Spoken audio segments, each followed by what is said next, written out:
This is London.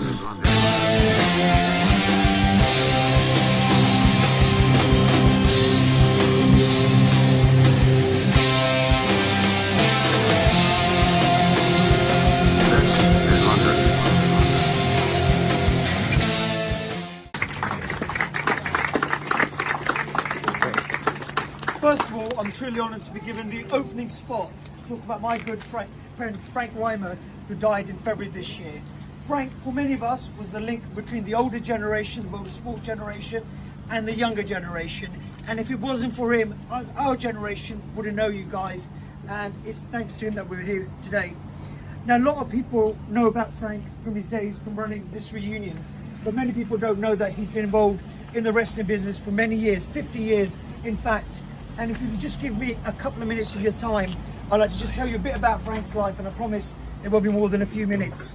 His numerous activities and achievements in professional wrestling, including the Southern Area Lightweight Amateur Champion, Master of Ceremonies, professional wrestler, second, referee, promoter, co-founder of Dropkicks Wrestling Academy, webmaster for the Wrestlers Reunion. He ran this reunion for many years, and of course his role within my company as the host of the Legends shows. Outside the ring, Frank did many things, from Mr. South East England bodybuilding champion. He won the Duke of Edinburgh Award.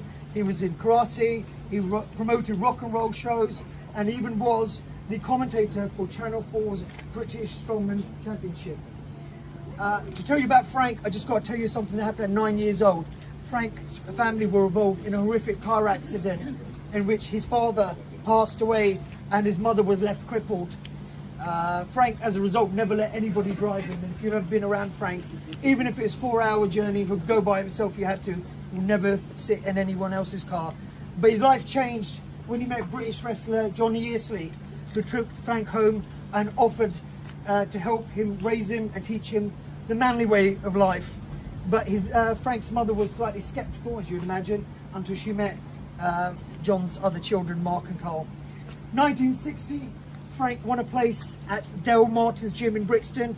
We rode with other athletes, and his first bout was for opposition promoter Mickey Kiley in a fairground booth in Plymouth, which is also where Johnny Kincaid started off. 1964, he had his first bout for Dale Martin Promotions and served as a part-time wrestler against many of the top names of the day. A couple of years later, in 69, him and Ray Fury formed the Independent Joint Promotions, which used wrestlers such as Basil Riley, the Wild Man of Borneo, Harry Kendall, and many more. In 1995, this is where it changed for many people. He came to the Wrestlers Reunion in Greenwich, run by Bill, and went on to run the Wrestlers Reunion.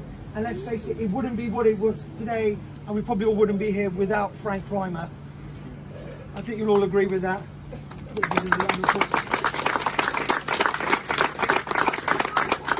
Attendance have risen, and besides, I'd say, the Cauliflower Club in America, this is probably the biggest British Wrestling Reunion. Once a year we all come together, you know, whether you like someone or you don't, it doesn't matter today. Politics is set aside, promotions are set aside, and I think that's all down to, like, Frank bringing us all together again.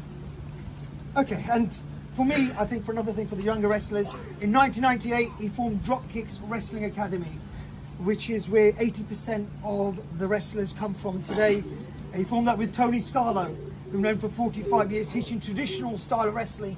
People like Nick Aldis, who was on NWA, Wade Barrett, who's worked for the WWE, all went through Dropkicks Wrestling. And my knowledge of Frank came to that period where he became the Master of Ceremonies at my shows, hosting the Legends shows, giving Lifetime Achievement Awards to Mick McManus, who done his last ever in-ring appearance in 2008, Joe Durazio, Mel Stewart, who's here today, and many more. Frank passed away suddenly, though, in his sleep, on Friday, the 12th of February, of natural causes. He was fit and healthy the day before, so we were all shocked to hear. And I know when Ken gave me a call the Sunday morning when we all learned on Facebook, I was completely shocked. On a personal note, Frank was a close friend of mine. We spoke 2 to 3 times a week, often an hour at a time when he was at his allotment, because if he spoke about wrestling at home, he was in trouble with his wife, Mary, as Frank could tell you. Our jokes were inappropriate, probably, not very PC, but that was the best thing about it. So on a personal point of view, I'd like to thank Frank for everything he's done for me, my wrestlers, and for the Wrestlers Reunion. Thank you. And I will just say that he's survived by his wife Mary, his son Frankie, and his wife Jess at the back there. Thank you. Thank you very much.